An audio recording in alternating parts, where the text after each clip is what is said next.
Hello and welcome to Mustaq Kunnur academy. ಇವತ್ತಿನ ವಿಡಿಯೋದಲ್ಲಿ ನಾನು ಒಂದು ಇಂಪಾರ್ಟೆಂಟ್ ಅಪ್ಡೇಟ್ ಹೇಳಲಿಕ್ಕೆ ಇಷ್ಟಪಡ್ತೀನಿ. ಅದೇನು ಇಂಪಾರ್ಟೆಂಟ್ ಅಪ್ಡೇಟ್ ಅಂದರೆ SSP ಪೋಸ್ಟ್ ಮ್ಯಾಟ್ರಿಕ್ ಸ್ಕಾಲರ್ಶಿಪ್ ಹಿಂದುಳಿದ ವರ್ಗ ಕಲ್ಯಾಣ ಇಲಾಖೆಯಿಂದ 11ನೇ ತರಗತಿ ಮತ್ತು PUC ಡಿಪ್ಲೊಮಾ ಓದ್ತಾ ಇರೋ ವಿದ್ಯಾರ್ಥಿಗಳಿಗೆ ಈ ಸ್ಕಾಲರ್ಶಿಪ್ ಸ್ಟಾರ್ಟ್ ಆಗಿದೆ.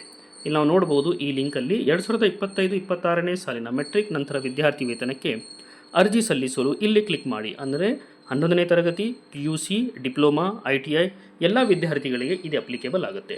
ನೀವು ನಮ್ಮ ಚಾನಲ್ ಮುಸ್ತಾಕ್ ಕುನ್ನೂರ್ ಅಕಾಡೆಮಿಯನ್ನು ಫಸ್ಟ್ ಟೈಮ್ ವಿಸಿಟ್ ಮಾಡಿದರೆ ನಮ್ಮ ಚಾನಲನ್ನು ಸಬ್ಸ್ಕ್ರೈಬ್ ಮಾಡಿ, ಈ ವಿಡಿಯೋ ಲೈಕ್ ಮಾಡಿ ಮತ್ತು ಬೆಲ್ ಐಕಾನ್ ಪ್ರೆಸ್ ಮಾಡಿ so that you can get continuous notification of all diploma related scholarship passing package. ಈಗ ಬನ್ನಿ, ಈಗ ಆಫಿಷಿಯಲ್ ಸರ್ಕ್ಯುಲರ್ ಕೂಡ ಬಂದಿದೆ, ಅದು ಕೂಡ ನಾನು ಇದರಲ್ಲಿ ತೋರಿಸ್ಕೊಡ್ತಾ ಇದ್ದೀನಿ.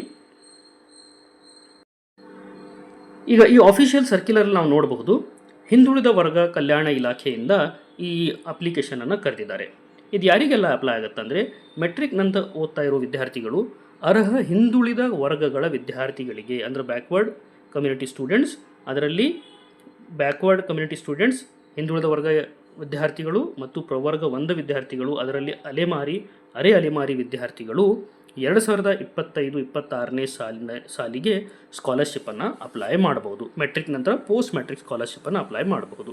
ಇದರಲ್ಲಿ ಇವರು ವಿದ್ಯಾರ್ಥಿ ವೇತನ, ಸ್ಕಾಲರ್ಶಿಪ್ಪಿಗೆ ಮತ್ತು ಶುಲ್ಕ ಮರುಪಾವತಿ, ಫೀಸ್ ರಿಯಂಬರ್ಸ್ಮೆಂಟ್, ವಿದ್ಯಾಸಿರಿ ಊಟ ಮತ್ತು ವಸತಿ ಸಹಾಯ ಯೋಜನೆ ಈ ಸೌಲಭ್ಯಕ್ಕಾಗಿ ಆನ್ಲೈನ್ ಅಪ್ಲಿಕೇಶನನ್ನು ಹಾಕಬಹುದು.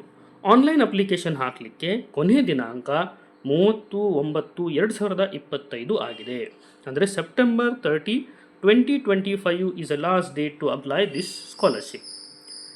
ಈಗ ಈ ಸ್ಕಾಲರ್ಶಿಪ್ ಅಪ್ಲೈ ಮಾಡಲಿಕ್ಕೆ ಯಾವ ವೆಬ್ಸೈಟಿಗೆ ಹೋಗಬೇಕಂದ್ರೆ ssp.postmatric.gov.in ಈ ವೆಬ್ಸೈಟಿಗೆ ಹೋಗಿ ನೀವು ಸ್ಕಾಲರ್ಶಿಪ್ಪನ್ನು ಅಪ್ಲೈ ಮಾಡಬೇಕು. ಅದೇ ರೀತಿ ಹೆಚ್ಚಿನ ಮಾಹಿತಿಗಾಗಿ, ಅಂದರೆ ಯಾವ ಕಾರ್ಯಕ್ರಮಕ್ಕೆ ಏನೆಲ್ಲ ದಾಖಲೆ ಬೇಕು ಅವೆಲ್ಲ ತಿಳ್ಕೊಳ್ಳಿಕ್ಕೆ ನೀವು bcw.karnataka.gov.inಗೆ ಹೋಗಿ ಅಪ್ಲೈ ಮಾಡಬೇಕು. ಈಗಿನ ವಿಡಿಯೋದಲ್ಲಿ ನಾನು ಏನು ಮಾಡ್ತಾ ಇದ್ದೇನೆ ಅಂದರೆ ನಿಮಗೆ ಲಾಗಿನ್ ಮಾಡಿ ಸ್ಕಾಲರ್ಶಿಪ್ ಯಾವ ಥರ ಅಪ್ಲೈ ಮಾಡಬೇಕಂತೂ ಕೂಡ ನಾನು ಹೇಳ್ತಾ ಇದ್ದೀನಿ.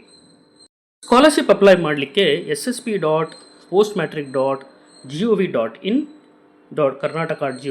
ಈ ವೆಬ್ಸೈಟಿಗೆ ಬಂದುಬಿಟ್ಟು ನೀವು ಇಲ್ಲಿ ಕಾಣಿಸ್ತಾ ಇರುವ ಈ ಲಿಂಕನ್ನು ನೀವು ಸೆಲೆಕ್ಟ್ ಮಾಡಬೇಕು. ಆ ಲಿಂಕ್ ಸೆಲೆಕ್ಟ್ ಮಾಡೋಕ್ಕಿಂತ ಮುಂಚೆ ನೀವು ಇಲ್ಲಿ ಕೆಳಕಂಡ ದಾಖಲಾತಿಗಳನ್ನು ಎಲ್ಲ ನೀವು ರೆಡಿ ಮಾಡಿಟ್ಕೊಂಡಿರಬೇಕು. ಯಾಕಂದರೆ ಇವೆಲ್ಲ ಡಾಕ್ಯುಮೆಂಟ್ಸ್ ಬೇಕಾಗಿರುತ್ತೆ. ಏನೆಲ್ಲ ಡಾಕ್ಯುಮೆಂಟ್ಸ್ ಬೇಕು?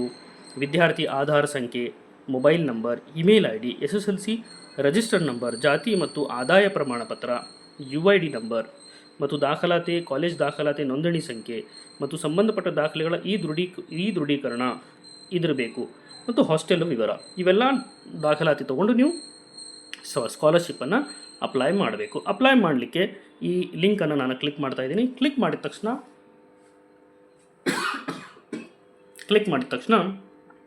ಸ್ಟೂಡೆಂಟ್ ಲಾಗಿನ್ ಅಂತ ಬರುತ್ತೆ. ಇಲ್ಲಿ ಸ್ಟೂಡೆಂಟ್ ಲಾಗಿನ್ ಮತ್ತು ಪಾಸ್ವರ್ಡನ್ನು ಹಾಕಬೇಕು. ನಾನು ಆಲ್ರೆಡಿ ರಿಜಿಸ್ಟರ್ ಮಾಡಿದ್ದೀನಿ. ಅದಕ್ಕೆ ಸ್ಟೂಡೆಂಟ್ ಲಾಗಿನ್ ಮತ್ತು ಪಾಸ್ವರ್ಡ್, ಕ್ಯಾಪ್ಚಾ ಕೋಡನ್ನು ಎಂಟರ್ ಮಾಡಬೇಕು. ಕ್ಯಾಪ್ಚಾ ಕೋಡ್ ನಾನು ಎಂಟರ್ ಮಾಡ್ತಾ ಇದ್ದೀನಿ.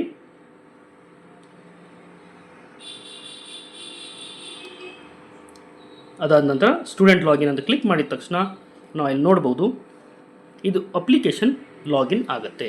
ಆದ ತಕ್ಷಣ ಇಲ್ಲಿ ನಾವು ನೋಡ್ಬೋದು ಹೋಮ್ ಅಪ್ಲೈ ಸ್ಕಾಲರ್ಶಿಪ್ ಅಂತ ಇರುತ್ತೆ. ಹೋಮ್ ಮತ್ತು ಅಪ್ಲೈ ಸ್ಕಾಲರ್ಶಿಪ್ ಅಂತಿರುತ್ತೆ. ಇದರಲ್ಲಿ ಈ ಲಿಂಕನ್ನು ನೀವು ಕ್ಲಿಕ್ ಮಾಡಬೇಕು. ನಾನು ಅಪ್ಲೈ ಪೋಸ್ಟ್ ಮ್ಯಾಟ್ರಿಕ್ ಸ್ಕಾಲರ್ಶಿಪ್ ಅಂತ ಕ್ಲಿಕ್ ಮಾಡಿದ ತಕ್ಷಣ ಇದರಲ್ಲಿ ನಾವು ನೋಡ್ಬೋದು ಎಂಟರ್ ಆಲ್ ಡೀಟೇಲ್ಸ್. ಸ್ಟೆಪ್ 1ನಲ್ಲಿ ಸ್ಟಡಿ, ಕಾಸ್ಟ್, ಪರ್ಸ್ನಲ್ ಡೀಟೇಲ್ಸನ್ನು ತುಂಬಬೇಕು ಇಲ್ಲೇ ಇನ್ ದಿಸ್ ಲಿಂಕ್. ನೆಕ್ಸ್ಟ್ ಅದಾದ ನಂತರ ಸ್ಟೆಪ್ 2ಅಲ್ಲಿ ಕಾಲೇಜ್ ಡೀಟೇಲ್ಸ್, ಅಂದರೆ ನೀವು ಯಾವ ಕಾಲೇಜ್ ಓದ್ತಾ ಇದ್ದೀರಿ ಅದರ ಬಗ್ಗೆ ಎಲ್ಲ ಮಾಹಿತಿಯನ್ನು ಕೊಡಬೇಕು. ಮತ್ತು ಸ್ಟೆಪ್ 3ಯಲ್ಲಿ ಈ ಅಟೆಸ್ಟೇಷನ್ ವಿವರ, ಈ ಅಟೆಸ್ಟೇಷನ್ ಬಗ್ಗೆ ಮಾಹಿತಿ ಎಲ್ಲ ತುಂಬಬೇಕು.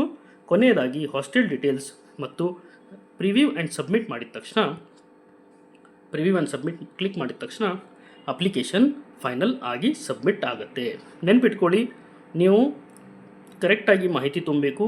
ಇನ್ನೊಂದು ಇಂಪಾರ್ಟೆಂಟ್ ಏನಂದರೆ ವಿದ್ಯಾರ್ಥಿ ವೇತನಕ್ಕೆ ನೀವು ನಿಮ್ಮ ಬ್ಯಾಂಕ್ ಅಕೌಂಟು ಆಧಾರಿಗೆ ಲಿಂಕ್ ಆಗಿರಬೇಕು.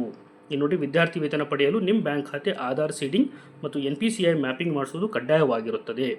ಮತ್ತು ಇನ್ನೊಂದು ಇಂಪಾರ್ಟೆಂಟ್ ಏನಂದರೆ ವಿದ್ಯಾರ್ಥಿ ಹೆಸರಿನಲ್ಲಿ ಇರುವ 10ನೇ ತರಗತಿ ಮತ್ತು ಜಾತಿ ಆದಾಯ ಪ್ರಮಾಣಪತ್ರ UDI ಪ್ರಮಾಣಪತ್ರ ವಿವರಗಳನ್ನು ನಮೂದಿಸುವುದನ್ನು ಖಚಿತಪಡಿಸಿಕೊಂಡು ಅರ್ಜಿ ಸಲ್ಲಿಸಿ. ಇಲ್ಲವಾದರೆ ಅಪ್ಲಿಕೇಶನ್ ರಿಜೆಕ್ಟ್ ಆಗುತ್ತೆ.